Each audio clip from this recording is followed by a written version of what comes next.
In the 3rd year of the reign of Jehoiakim king of Judah, Nebuchadnezzar king of Babylon came to Jerusalem and besieged it. And the Lord delivered into his hand Jehoiakim king of Judah, along with some of the articles from the house of God. He carried these off to the land of Shinar, to the house of his God, where he put them in the treasury of his God. Then the king ordered Ashpenaz, the chief of his court officials, to bring in some Israelites from the royal family and the nobility, young men without blemish, handsome, gifted in all wisdom, knowledgeable, quick to understand, and qualified to serve in the king's palace and to teach them the language and literature of the Chaldeans. The king assigned them daily provisions of the royal food and wine. They were to be trained for 3 years, after which they were to enter the king's service. Among these young men were some from Judah: Daniel, Hananiah, Mishael, and Azariah. The chief official gave them new names. To Daniel he gave the name Belteshazzar, to Hananiah, Shadrach, to Mishael, Meshach, and to Azariah, Abednego. But Daniel made up his mind that he would not defile himself with the king's food or wine. So he asked the chief official for permission not to defile himself.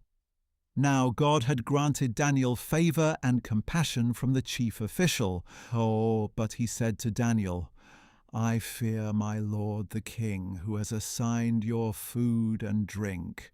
For why should he see your faces looking thinner than those of the other young men your age? You would endanger my head before the king." Then Daniel said to the steward whom the chief official had appointed over Daniel, Hananiah, Mishael, and Azariah, "Please test your servants for 10 days. Let us be given only vegetables to eat and water to drink. Then compare our appearances with those of the young men who are eating the royal food, and deal with your servants according to what you see." So he consented to this and tested them for 10 days. And at the end of 10 days they looked healthier and better nourished than all the young men who were eating the king's food. So the steward continued to withhold their choice food and the wine they were to drink, and he gave them vegetables instead. To these 4 young men, God gave knowledge and understanding in every kind of literature and wisdom. And Daniel had insight into all kinds of visions and dreams.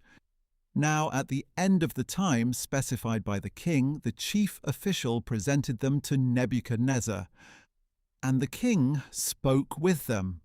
And among all the young men he found no one equal to Daniel, Hananiah, Mishael, and Azariah. So they entered the king's service. In every matter of wisdom and understanding about which the king consulted them, he found them 10 times better than all the magicians and enchanters in his entire kingdom. And Daniel remained there until the 1st year of King Cyrus.